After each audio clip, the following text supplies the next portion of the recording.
पास bitcoin crypto currency इस वक्त 2009 में इसका आगाज हुआ था हमारे पास। किसने किया था, किस वजह से किया था? पूरी दुनिया में हमारे पास अगर हम पास्ट में चले जाते हैं तो हमारे पास पहले लेन देन होता था बार्टर सिस्टम में, उसके बाद हमारे पास सिक्के आए सोने के चांदी के, उसके बाद हमारे पास जिनको अशरफियाँ बोलते थे हम, उसके बाद हमारे पास क्या आया, नोटों का सिस्टम, जो नोट होते हैं। लेकिन वो जो नोट होते हैं हमारे पास उनकी कोई वैल्यू नहीं होती, उनकी वैल्यू किधर होती? हम पाकिस्तानी नोट देख लें, उस पर लिखा होता है हामले अदा को मुतालबा पर अदा किया जाएगा। क्या चीज़ अदा की जाएगी? उसके बराबर हुकूमत के पास कोई ना कोई चीज़ पड़ी होती, प्रॉपर्टी होती, उसके मुताबिक वो करेंसी छापते हैं। लेकिन अब मसला क्या होता है कि फ़र्ज़ करें आपके पास, मैं एक मिसाल देता हूँ, आपके पास 1000 सोने के सिक्के, ठीक है, और लोगों ने इन्वेस्टमेंट की हुई है आपके पास 1 लाख की, ठीक है, 1,01,000 सिक्कों पे एक सिक्के की क्या कीमत होगी हमारे पास? फर्ज करें ये 3 खत्म किए, एक सिक्के की कीमत 100 रुपए मेरे पास आ रही है। लेकिन इसी को अगर मैं ये सिक्के बढ़ा दूं, ये अगर तो मैं रकम बढ़ाता हूँ, ठीक है, तो फिर क्या होगा? प्राइस एक कॉइन की 1000 रुपए हो जाएगी, ठीक है। लेकिन अगर मैं यहाँ पर सिक्कों की क्वांटिटी बढ़ाता हूँ, इन्वेस्टमेंट वही रहने देता हूँ, 1 सिफर लगाता हूँ या 2 सिफर लगाता हूँ, तो क्या इफेक्ट होगा? 5 और ये एक सिक्के की कीमत क्या अब बन रही मेरे पास?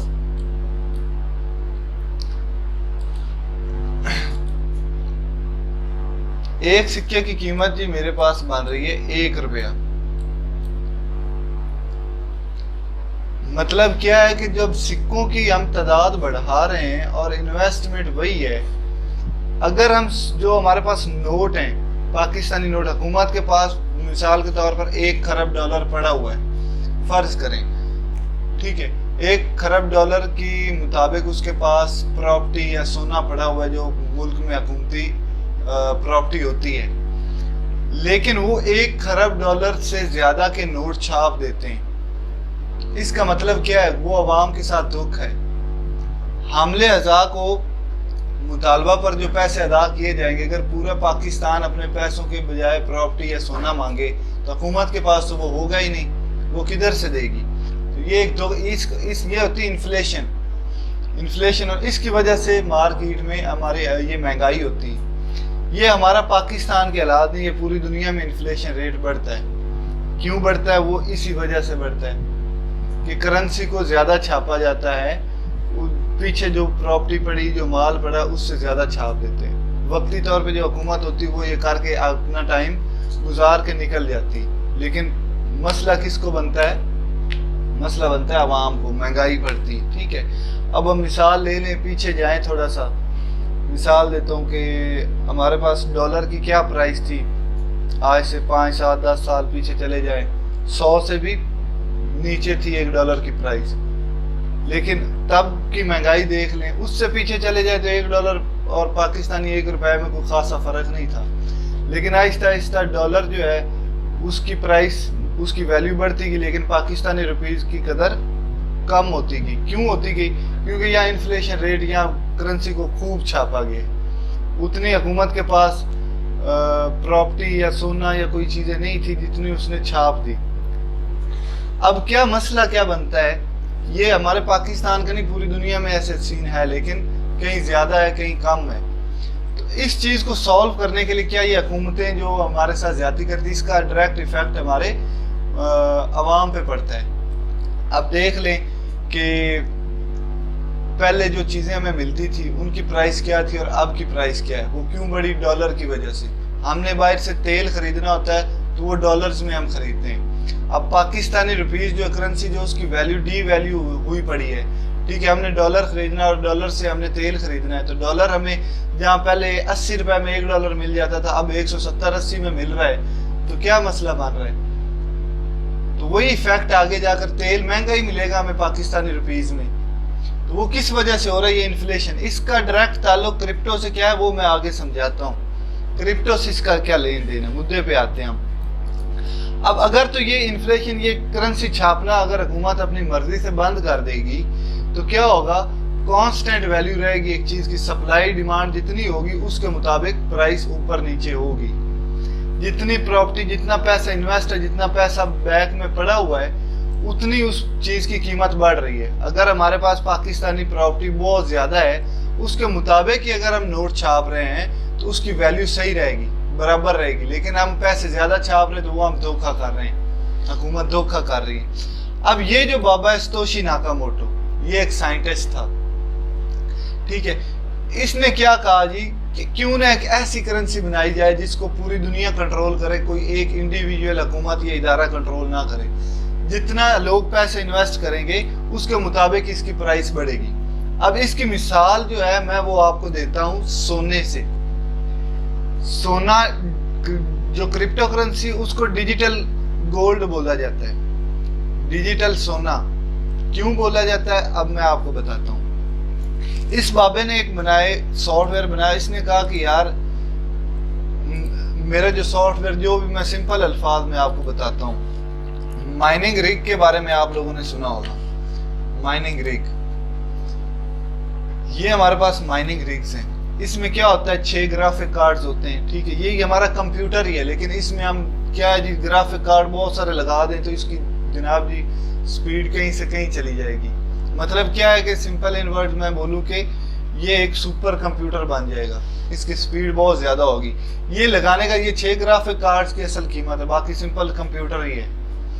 ये एक ग्राफिक कार्ड पहले 40-50 हज़ार का जो मिलता था, अब ये माइनिंग की वजह से, माइनिंग क्या होती है अभी मैं बताता हूँ। एक ग्राफिक कार्ड जो 40,000-50 हज़ार का मिलता था, 1,20,30 हज़ार का भी मिल रहा है, वो भी बड़ी मुश्किल से। इस बाबे ने कहा कि यार जो ना हमारा ये 2 करोड़ में 10 लाख बिटकॉइन बना रहा हूँ, ये करेंसी डिजिटल, पूरी दुनिया में 2 करोड़ 10 लाख बिटकॉइन आएंगे, 2 करोड़ 10 लाख। इसको अब ज्यादा नहीं छाप सकते कि कोई मसला बना है जनाब जी, ठीक है आपके पास पैसे नहीं तो आप 3 करोड़ इनको कर दो, बिटकॉइन को 3 करोड़ करोगे तो क्या फायदा होगा, वो मैं अभी प्रूफ करके देता हूँ।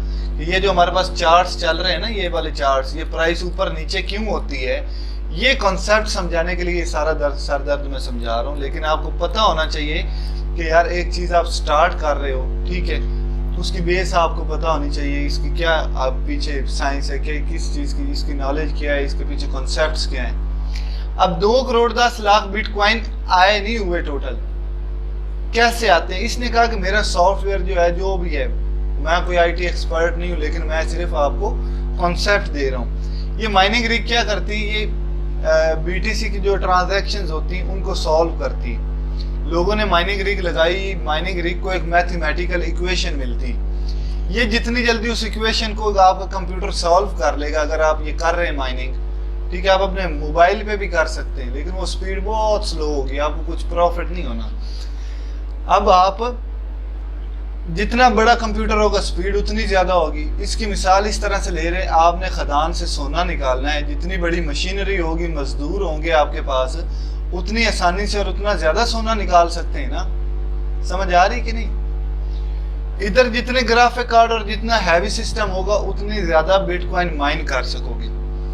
माइन करने के लिए क्या जरूरी है, मैथमेटिकल इक्वेशन एक सॉल्व करनी पड़ती है, जो आपको मिल जाती है अगर आप ये करते हैं तो, ठीक है। सॉफ्टवेयर बस एक करना होता है, मैथमेटिकल इक्वेशंस आती रहती है, ये सॉल्व करके देता रहता है, उसके रिवार्ड में बिटकॉइन का कुछ एक हिस्सा मिलता है, ठीक है।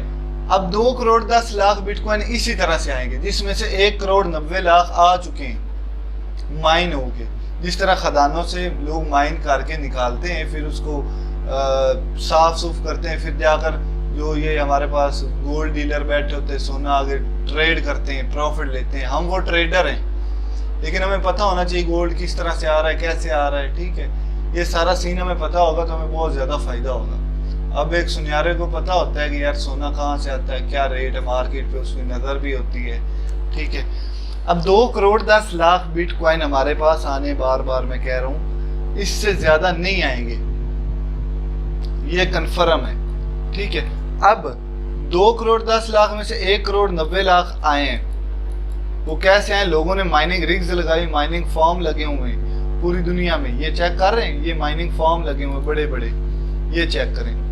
तो ये क्या कर रहे हैं, वो मैथमेटिकल इक्वेशन सॉल्व करके बिटकॉइन निकाल रहे हैं खदानों से। डिजिटली सोने से मिसाल दे रहा हूँ। तो ये 2 करोड़ 10 लाख की दुनिया में मौजूद है। जिस तरह सोना है पूरी दुनिया में, फर्ज करें 4000 करोड़ किलो सोना है पूरी दुनिया में, जिसमें से 3000 करोड़ किलो आ गया मार्केट में, उसकी ट्रेड हो रही है, ठीक है। बाकी लोग निकालेंगे, एफर्ट करेंगे, मेहनत करेंगे, इन्वेस्टमेंट करेंगे, वो सोना निकलेगा और प्रॉफिट पे आगे बेचेंगे। ऐसे ही होगा ना। अब है 4000 करोड़ किलो या जितने किलो है दुनिया में, उससे ज्यादा तो नहीं आएगा ना सोना, नहीं आ सकता ना। तो यही चीज है, बिटकॉइन 2 करोड़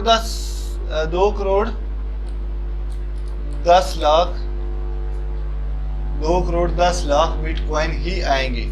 उनमें से 1 करोड़ 90 लाख आ चुके हैं। अब आप कहोगे कि ये खत्म हो गए, तो फिर क्या होगा? एक चीज खत्म होगी, उसकी सप्लाई खत्म होगी, उसकी डिमांड मौजूद है, तो क्या होगा? वो चीज महंगी होगी ना। आप हो, फर्ज करो आप 10 भाई बहन हो, ठीक है, तो आप अकेले की डिमांड होगी? फिर नहीं होगी इतनी ज्यादा। लेकिन आप अकेलौते भाई में हो अपने फैमिली में, तो आपकी डिमांड कितनी होगी? आपके रिश्तेदारों को भी होगी कि भाई जायदाद में ज्यादा हिस्सा मिलेगा, है बेटियों ਨੂੰ देने हैं, माँ बाप ਨੂੰ भी होगी, प्यार ज्यादा करेंगे, इकलौता साडा बेटा है। समझ आ रही ना।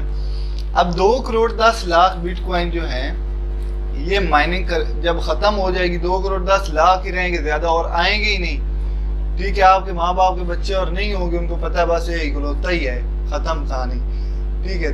तेरी बड़ी डिमांड होगी। लेकिन अगर अभी सप्लाई अभी चल रही है, ठीक, मिसाल दे रहा हूँ मैं, एक सिंपल एक सप्लाई चल रही है, तो क्या होगा? आपकी डिमांड वो नहीं होनी जो आपकी पहले एक पता है कि खत्म होगी है, ठीक है, तो आपकी डिमांड होगी।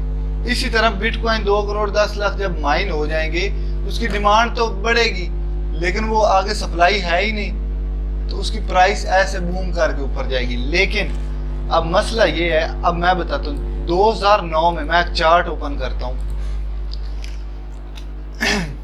यहां से चार्ट में ओपन कर लेता हूँ वैसे एक वीक का। अब मैं इधर प्राइस दिखाता हूँ आपको बिटकॉइन की, और ये बड़ी कैसे वो भी मैं बताता हूँ। इसका सिर्फ ये एक फायदा नहीं था जो मैंने बताया कि इन्फ्लेशन को रोकने के लिए, और भी इसके बड़े फायदे हैं। अब ये देखिए, इस पॉइंट पे क्या डेट थी, 25 सितंबर 2017 को $3457 का एक बिटकॉइन था, और अभी टच करके $70,000 को आया है। अभी 3 साल पहले की बात है। सितंबर में $3400 का था, $70,000 और $3400 का फर्क है। तो ये क्यों इतनी बड़ी प्राइस, ये भी बताता हूं। 2 करोड़ 10 लाख बिटकॉइन आएंगे, आपको ये फिगर याद हो जाना चाहिए, ठीक है। अब इस बाबे ने एक और साइंस ये लड़ाई, इसने कहा कि 2009 में अगर आप माइनिंग कर रहे थे, ये माइनिंग रिग 1 घंटा चलती थी, फर्ज करें, एग्जैक्ट फिगर नहीं बता रहा, तो 1 घंटा ये चलती थी ना, तो आपको आधा बिटकॉइन मिल जाता था 2009 में। लेकिन अगर आप 2010 में आते हैं, ठीक है, तो आप वही 1 घंटा चलाएंगे तो आपको आधे बिटकॉइन की बजाय 1/4 मिलेगा। 2011 में करते हैं माइनिंग, उतनी मेहनत करते हैं, ठीक है, 1 घंटे की, तो आपको 1/8 मिलेगा। 2012 में आते हैं, माइनिंग करते हैं, वही मशीन है, वही चीज़ है, वही इलेक्ट्रिसिटी, वही इंटरनेट है, आप 1 घंटा चलाते हो तो आपको 1/16 मिलेगा। वही आप अगर 2000 आगे आगे चलते जाते हो तो ये फिगर बढ़ता जाएगा, मतलब मेहनत ज़्यादा होती जाएगी और रिवार्ड कम मिलता जाएगा। अब ये साइंस कैसे लड़ी, और इसका आगे भी मैं बताता हूँ कि अब एक चीज़ का रिवार्ड कम हो रहा है। पहले 2009 में आपको 1 बिटकॉइन फर्ज करे 1 दिन में मिल जाता था, ठीक है, उसकी प्राइस थी $1 2009 में, 1 से भी कम थी बिटकॉइन की, $1 भी नहीं थी। तो लोगों को 1 बिटकॉइन मिल जाता था, कहते ठीक है यार। तो इसकी स्टार्ट किधर से हुआ, एक बस ना बर्गर से इसका स्टार्ट हुआ था, बर्गर से। वो कहानी आगे आप सर्च कर लेना, मैं लेकिन कॉन्सेप्ट आपको समझा रहा हूँ। अब जैसे जैसे एक चीज की मेहनत ज्यादा और रिवार्ड कम मिल रहा है तो वो बंदा छोड़ देगा। लेकिन साथ में क्या हो गया, वक्त के साथ साथ प्राइस भी बिटकॉइन की बढ़ती गई। अब जहाँ पे 1/4 बिटकॉइन अगर हमारे पास थे 0.25 बिटकॉइन फर्ज करें हमारे पास है, तो उसकी प्राइस थी उस वक्त में $10, ठीक है।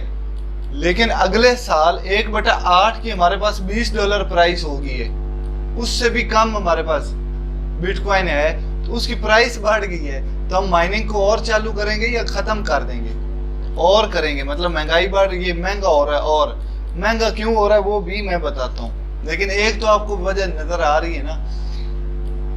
अब माइनिंग किस तरह से होती वो भी आपको पता चल गया, 1,90,00,000 आ गया। लेकिन अब जो माइनिंग हो रही है, अब बहुत ज्यादा मेहनत के बाद आपको 0.00 इतना बिटकॉइन मिलता है। अब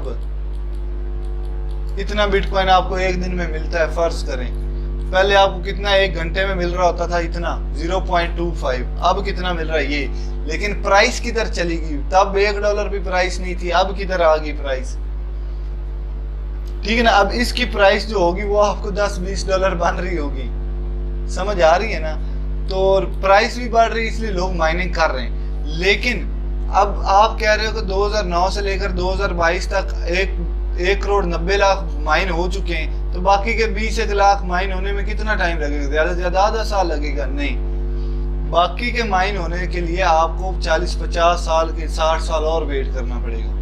2,10,00,000 सारे खत्म नहीं हो सकते, क्योंकि बाबे ने ये कहा था कि ये जितना टाइम गुजरता जाएगा उतना कम बिटकॉइन आता जाएगा, होता जाएगा, मतलब खत्म ही नहीं होना।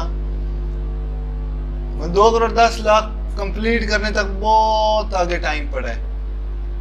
ये ऐसे होता जा रहा है यार, 1/2, 1/4, जैसे जैसे टाइम गुजरता जा रहा है, मेहनत ज्यादा लग रही, रिवार्ड कम होता जा रहा है, ठीक है। मतलब वो 0.000000 में काम आ जाएगा। लेकिन लोग फिर भी करेंगे, क्योंकि बीटीसी की प्राइस भी तो ऊपर चढ़ती जा रही है। अब ये चीज समझ आ गई। अब मैं एक वेबसाइट पे आता हूँ, प्राइस कैसे आती है। मैंने आपको पहले एक मिसाल दी है कि आपके पास 1000 कॉइन्स हैं, तो उसमें से अगर हमारे पास 1 लाख रुपया इन्वेस्ट है तो उसकी प्राइस कितनी आ रही है। अब मैं आपको ये सेम वैसी एग्जांपल है कॉइन मार्केट, इसके बारे में हम आगे बात करेंगे इस वेबसाइट के बारे में, लेकिन सिंपल मैं बीटीसी का एक निकालता हूँ। इसी तरह से जिस तरह बिटकॉइन पैदा हुआ, अब 19,000 करेंसीज हैं बिटकॉइन की तरह। 19,000 लोगों ने क्या किया यार, एक बाबे ने अपनी करेंसी बना ली, उसकी अपनी नहीं है। अब वो किस चीज पे चल रही, कोई बंद भी नहीं कर सकता इस चीज को, हुकूमतें भी नहीं कर सकती, क्योंकि ये सप्लाई डिमांड पे चल रहा है और माइनिंग के थ्रू चल रहा है। जो ये माइनिंग चल रही है ना, ये माइनिंग ये असल बिटकॉइन को चला रही है, ठीक है। तो ये हर बंदे ने अपनी लगाई हुई है, ठीक है, हर बंदे की फैक्ट्री अपनी। तो ये नहीं हुकूमत एक माइनिंग मशीन बंद कर सकती है, आगे करोड़ों पड़ी हुई हैं लोगों के पास।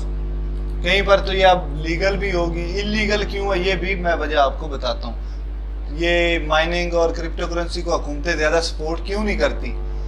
बैंकों का धंधा ही बंद हो जाएगा यार, वो अपनी मर्जी से नोट नहीं छाप सकेगी, हुकूमत अपनी मर्जी से अपने जलवे नहीं दिखा सकेगी, अपनी मर्जी नहीं कर सकेगी, नोटों को छाप नहीं सकेगी। लोग इस पे डिपेंड करेंगे। जो लोग इन्फ्लेशन का शिकार हैं, ठीक है, उनको टेंशन है, वो बिटकॉइन रखेंगे या फिर अपनी करेंसी रखेंगे। आप 1 लाख रुपए रख दो अपने बैंक में, आप 1 लाख रुपए रखना 10-12 साल के लिए पसंद करोगे, या वो 1 लाख आप इन्वेस्ट करोगे?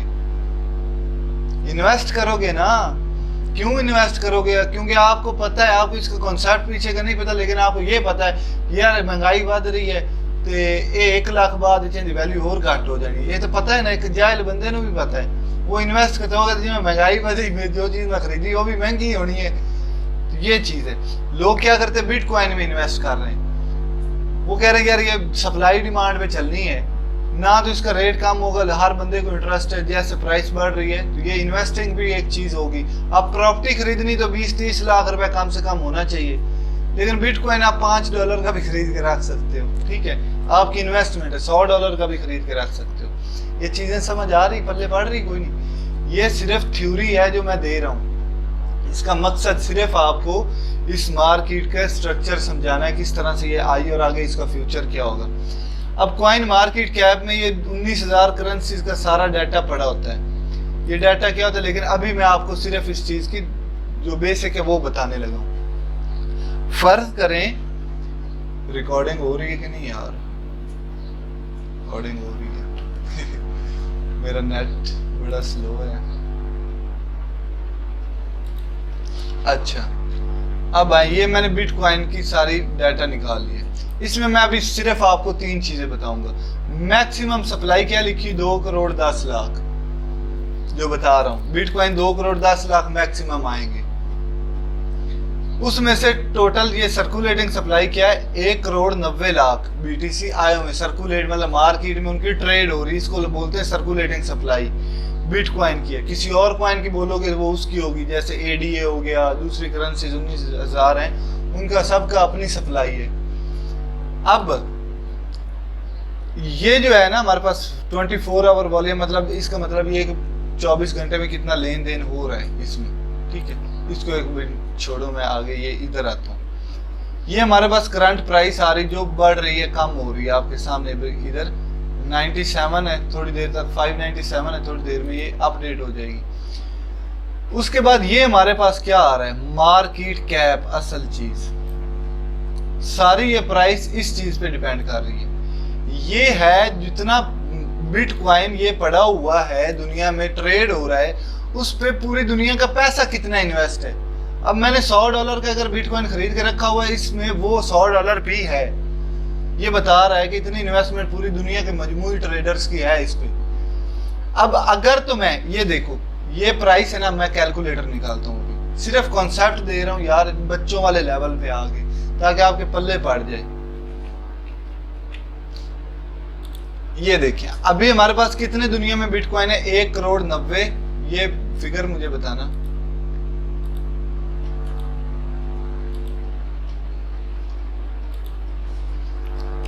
एक करोड़ 90 लाख 34,79,3 ठीक है। ये हमारे पास बिटकॉइन इस दुनिया में जो मौजूद है। इस पर दुनिया का पैसा कितना इन्वेस्ट है एट अ टाइम, वो है 63,95,12। थोड़ी देर में ये अपडेट हो जाएगा। ये क्योंकि नेट स्लो है, मैं यहाँ से रिफ्रेश करूंगा तो ये अपडेट हो जाएगा। इसको मैं रिफ्रेश करता हूँ, 597 था, 631 हो गया।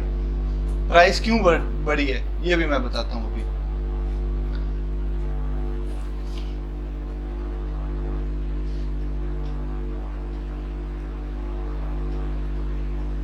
अच्छा, ये देखें हमारे पास 63,95,12 डिवाइड बाय करता हूं, 63,95,12, ये 63,95,76 हो गया ना 12 से, मतलब पैसा और आ रहा है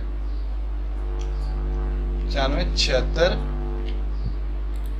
63 95 76 678 491 678 678 491। इसको मैं डिवाइड, रिजल्ट क्या आ रहा है, ओ सॉरी ये इधर होना था और इसको इधर होना था यार। फिर से करते हैं रिफ्रेश।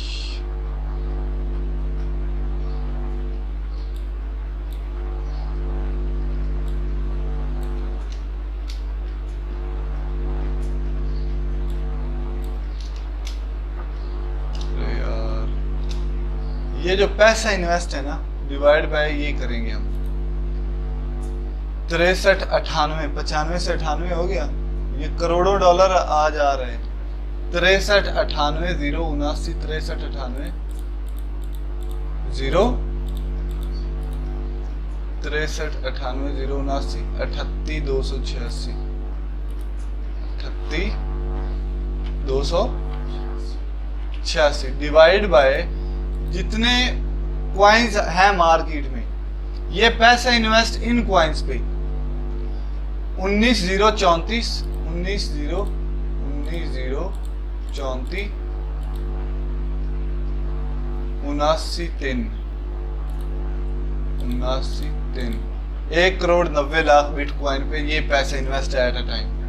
आंसर क्या आ रहा है, 33,612 33,612।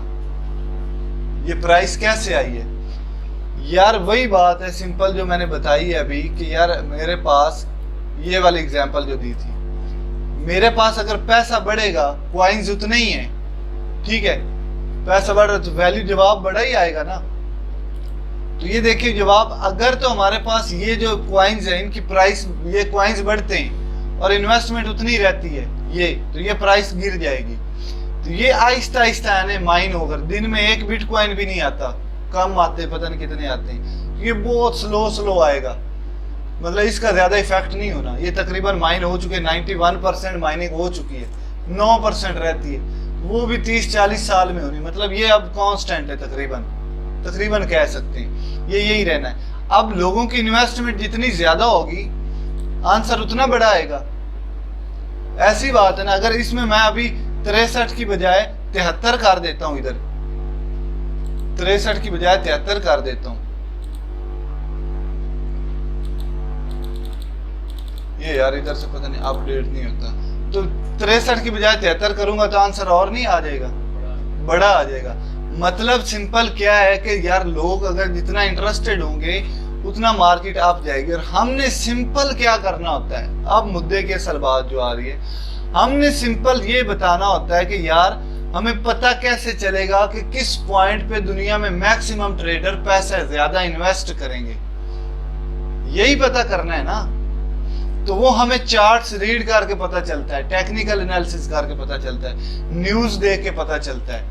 हमने सिर्फ ये देखना है कि यार कब लोग पैसा निकालेंगे और कब लोग मैक्सिमम पैसा डालेंगे, यही सिंपल ये नॉलेज समझाने के लिए मैंने सारी पिछली कहानी सुनाई है। अब एक और चीज रहेगी, जो बिटकॉइन इतना मशहूर क्यों हुआ, एक तो ये वजह थी इन्फ्लेशन की, इन्वेस्टमेंट लोग इसमें करते सेफ तरीके से इन्वेस्ट आप कर सकते हो। दूसरा ये था, एक बिटकॉइन को एक जगह से दूसरी जगह पहुंचाने में आपको बहुत कम फीस लगती थी बाद में।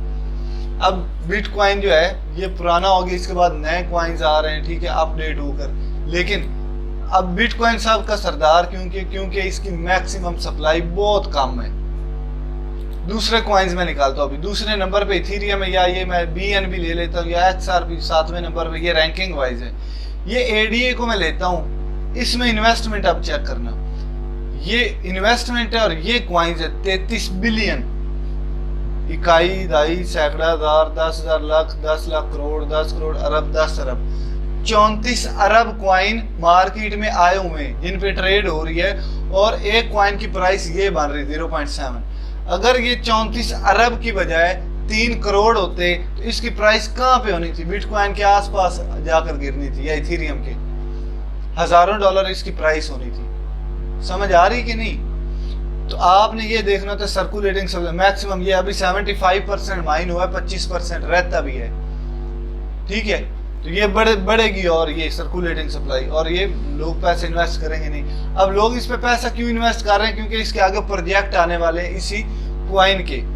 ये भी डिसेंट्रलाइज्ड है, सप्लाई डिमांड पे चलता है, मालिक अपनी वजह से नहीं कम बढ़ा सकता, ये यही रहने। हाँ, इससे कम हो सकते हैं बर्न करके, क्वाइन आप जाया कर दो, बिटकॉइन कोई भी नहीं करेगा जाया, लेकिन ये कंपनीज कर देती, कहते हमारे कॉइन की प्राइस ऊपर जाए, नीचे वो नहीं ला सकते, वो कांस्टेंट रहेगी, बढ़ नहीं सकती। बड़ी भी तो कॉइन का नेम चेंज कर देते, ये वो सीन हो जाते हैं। लेकिन असल चीज, अब एक और चीज, हर कॉइन का अपना एक प्रोजेक्ट होता है, एक यूज केस में बनाया जा रहा है। ये कार्डानो क्या होता है, जो एक मुल्क से दूसरे मुल्क करेंसीज ट्रांसफर होती है, ये उसमें काम देता है, और इसके बड़े यूज केस हैं, वो आगे बात आएगी। बिटकॉइन और क्या मनी लॉन्ड्रिंग के लिए बहुत यूज होता है, इसलिए लोग इसमें, हुकूमतें नहीं इन्वेस्ट करती। एक और भी हुकूमतों का मसला जो मैंने बताया है, इन्फ्लेशन वाला। दूसरा ये है कि आपने डिसेंट्रलाइज्ड है, कोई इदारा तो है नहीं, इसका कोई जांच पड़ताल तो है नहीं।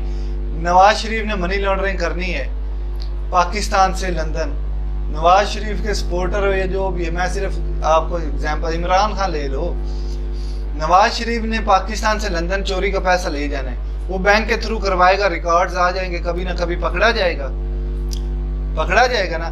लेकिन क्रिप्टो करेंसी डिसेंट्रलाइज्ड है, ये आपने सिंपल खरीदनी है, किसी भी अकाउंट से खरीद लो, जैसे भी खरीद लो, ऑनलाइन आपने खरीदनी, ये एक्सचेंजेस से, या किसी डिसेंट्रलाइज्ड एक्सचेंज पे चले जाओ, डॉलर इधर उधर से बाय करके आप बाइनेंस से खरीद लेते हो।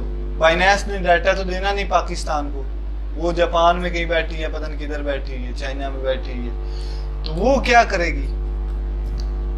अब मैंने खरीद लिए, मैंने पाकिस्तान से 1 करोड़ के बिटकॉइन खरीद कर लंदन ट्रांसफर कर दिए किसी दोस्त के अकाउंट में, ना तो उधर की हुकूमत का लेना देना है क्रिप्टो से, डिसेंट्रलाइज्ड है, कोई इदारा तो है नहीं। मैंने इधर भेजा, किसी के पास रिकॉर्ड है नहीं, बाइनेंस के पास होगा, लेकिन बाइनेंस के अलावा ऐसी एक्सचेंजेस हैं जो खुद भी डिसेंट्रलाइज्ड है, उनका मालिक कुछ भी नहीं कर सकता। वहां से आप भेजोगे, ना तो आपका ईमेल लगता है, ना आपका मोबाइल नंबर लगता है, ना आपका कोई शनाख्ती कार्ड लगता है, ठीक है, सिर्फ एक पासवर्ड होता है, आपने बिटकॉइन उसमें ट्रांसफर किए और अमेरिका, लंदन, जिधर भेजने भेजो, कोई थर्ड पार्टी इन्वॉल्व नहीं होगी जो आपका डाटा दे दे। इससे क्या होता है, मनी लॉन्ड्रिंग आसानी होगी। पूरी दुनिया में लोगों ने मनी लॉन्ड्रिंग आराम से करना शुरू कर दी। हुकूमतों को इससे मसला होगा कि नहीं? अब हुकूमतों के पास हल है इस चीज का। ये एक बड़ी नई टेक्नोलॉजी है, इसका आगे बड़ा स्कोप है, इसके बेतहाशा आगे फायदे हैं जो यूज हो रहे हैं। नई नई कंपनी अमेज़न क्रिप्टो में लेन देन कर रही है, क्योंकि फीसें ट्रांसफर करने में अब अमेरिका में बंदा बैठकर अमेज़न से बाय कर सकता है क्रिप्टो के थ्रू। अब पाकिस्तानी करेंसी से हम कैसे बाय करें? अगर हमें डॉलर खरीदना पड़ेगा, फिर डॉलर से हम ट्रेड करेंगे, हमारे पास क्रिप्टो है, आराम से खरीद सकते हैं। हम एक्सचेंज, हमने उम्रा करने जाना है, हम जाते हैं पहले वो एयरपोर्ट पे जाते हैं, वहाँ पे एक्सचेंजर बैठे होते हैं, पाकिस्तानी करेंसी दे के रियाल या जो भी दिरहम लेते हैं, फिर आगे जाते हैं, कहते हैं उधर कौन सी पाकिस्तानी करेंसी चली, वो अपनी फीसें फूसें काट लेते हैं अंदर से। लेकिन अब आउट ऑफ कंट्री एटीएम मशीनें लगी पड़ी, मैंने QR स्कैन करवाना अपने मोबाइल का, मेरे अकाउंट में जो क्रिप्टो होंगे मैं अपनी मर्जी से उनको कैश करवा सकता हूँ, जिस मुल्क में जाऊँ उसकी करेंसी में कैश एटीएम की सूरत में बाहर आ जाएगा। तो ये कितनी बड़ी सहूलत है। अब हुकूमतों के पास ये मेहनत करके वो डाटा निकाल सकते हैं, एक्सचेंजेस के साथ मुआहदे करके, बाइनेंस के साथ मुआहदा करें, एटीएम का वो लेते हैं, अपने CNIC वेरिफिकेशन लेते हैं, अगर वो डाटा प्रोवाइड करना चाहिए, ये बंदा इसने इतने बाय किए, इतने सेल किए, ID कार्ड की होती है वो वेरिफिकेशन, जब अकाउंट आप बनाते हो वो डाटा प्रोवाइड करे, हुकूमत को पता होगा यार मनी लॉन्ड्रिंग कौन कर रहा है कौन नहीं कर रहा। FIA वाले पकड़ लेंगे अगर कोई गलत काम कर रहे तो, लेकिन मेहनत नहीं करते। लोगों की रोजी रोटी, हम जैसे ट्रेडर है, हमने क्या मनी लॉन्ड्रिंग करनी, हमने तो अपनी ट्रेड करनी सिंपल, जो ये हम करते हैं जैसे स्टॉक्स में होती है, फॉरेक्स में होती है, वो हमने करनी। ये चीजें पल्ले पड़ रही कोई नहीं, पता चल रहा है क्रिप्टो का कोई हाव ना होगी कि नहीं अभी तक। अब ये बड़ी एक बहुत बड़ी ग्लोबल करेंसी बन गई है। अब आपको ये उन चक्रों में नहीं पड़ना पड़ता। आपने टेस्ला की गाड़ी खरीदनी, क्रिप्टो में आप पेमेंट कर देते हो, उन्होंने मेथड दिया हुआ है। आपने आउट ऑफ कंट्री कोई काम कर रहे हो, ऑनलाइन काम कर रहे हो, वो मुल्क अब आपको, जो भी इदारा आउट ऑफ कंट्री कंपनी है कोई, वो आपको पैसे डॉलर में नहीं भेजेगी, आपको क्रिप्टो में भेजेगी। मेरे कई दोस्त कहते हैं यार क्रिप्टो का अकाउंट बनाना है, मेरे इतना आया, वो असाइनमेंट मैंने किया, ये किया, वो किया, फाइबर पे काम किया, जो भी किया, वो कहते हैं मैंने अलग डील किया है तो वो मुझे क्रिप्टो में पेमेंट कर रहे हैं, क्योंकि बाकी की फॉर्मेलिटीज बड़ी होती हैं, फीसें भी कई चक्रों में काट जाती हैं। ये सारी सीन ये कौन सॉल्व कर रहा है? क्रिप्टो कर रहा है, कोई मसला ही नहीं। एक क्लिक में मुझे फीसें आती ना आउट ऑफ कंट्री से, आराम से बाइनेंस टू बाइनेंस ₹1 फीस नहीं लगती, उसी टाइम आ जाती। वेस्टर्न यूनियन के चक्कर भी नहीं लगाने पड़ते, बैंक भी नहीं जाना पड़ता, घर बैठे मेरे अकाउंट में पैसे आ जाते, लेन देन कर लेते हैं। तो ये क्या है कि ये अब नई नई करेंसीज आ रही है, हर कंपनी अपनी करेंसी, वो कंपनीज का क्या सीन है वो भी मैं बताऊंगा कि ये क्वाइंस दूसरे जो ये ADA पे मैं आ जाता हूँ, इस पे ट्रेड करके कितना पैसा कमा सकते हैं, ये TLM पे आ जाता हूँ। जितनी भी करेंसीज हैं वो डिफरेंट कंपनी अपनी अपनी क्रिप्टो डेवलप कर रही, ताकि हम लेन देन उस क्रिप्टो में कर सकेंगे। और भी बड़े जो सीन है, लेकिन मैंने सिंपल अभी तक आपको क्या बताया, क्रिप्टो का वजूद क्यों आया, उसके आगे क्या फायदे क्या नुकसान है, ठीक है, इसका फ्यूचर क्या होगा, कैसे प्राइस अप जाती डाउन जाती, ठीक है, और क्या क्या फैक्टर्स इफेक्ट करते हैं। बेसिक आपको स्टफ पता चल गया होगा। ये चीजें समझ आ गई कि नहीं?